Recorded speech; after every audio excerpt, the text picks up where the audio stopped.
कोकराझार लोकसभा समष्टि सेदा को जाओगे अब को अत्याचार हो जाओगे अब नोडे को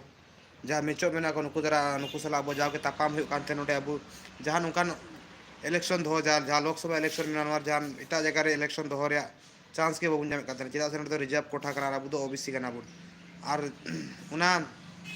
इता अब दो बाबून दो दड़ी कना मेनखान मिटे ऑप्शन अडी मो छे जाके 2014 रे जखन नोआ कोकराझार लोकसभा समष्टि खन हीरा सरणे तिगुलिना तखन अडी मज मिटे कुकमु आते अडी मज मिटे आशा आते अब बुन हीरा सरवनिया भोट एम बन जिते गए जेहेतु उनी कास्ट आदिवासी को लगे मजे रोड लेदा आदिवासी को हक अधिकार एमाबना कथा रोड लेदा मेनखान जहाँ तिने उनी आए रोड लेदा जहाँ तिने आए वादा लेदा जहाँ तिने आए अब को इदी जहाँ कुकमु नेल चले बना मिटे कुकमु बाय पुराव ले तबना और जहाँ तिने एटा जात को मेना को नुकु तीस अब अधिकार इदी बकुरा तीस अब हक इदी बकुरा सब समय उनको अब लाचार और जहाँ सब समय अब हृदय इदी खेला सब समय अब मन इदी खेला नुकु जहाँ दो इटा जात को जहाँ दो अब भोट इदी जितव सेंट्रल को चला मेनखान अब लगे बको जेहेतु कोकराझार लोकसभा समष्टि दो सीधा खगे रिजर्व गया रिजर्व करते बड़ो को रिजर्व सीट करना मेनखान अब ओबीसी खाना नोड़े तीन अब सीट बाबून नाम भोट दो एटारे जगह बाबून नाम मेनखान तीन जहाँ तीन गे अब हर मेना बना अब मिट्टे एसटी सूची रेन हर कराबून मेनखान नोड़े जहाँ आसाम सरकार मेना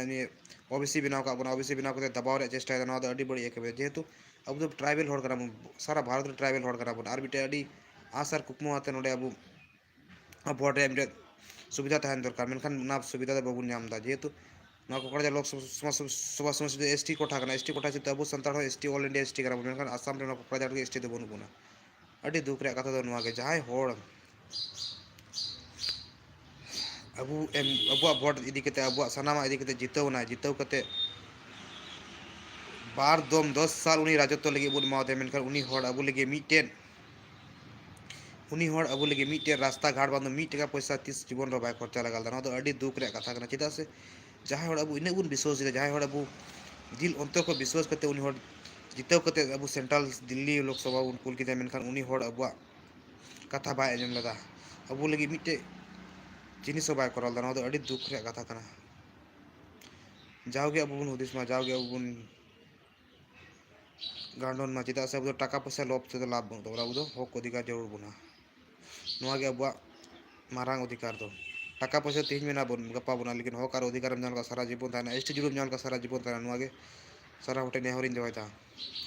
जे पैसा ये तो बन चला मा हक और अधिकार ये बन चला जरूर के जरूर।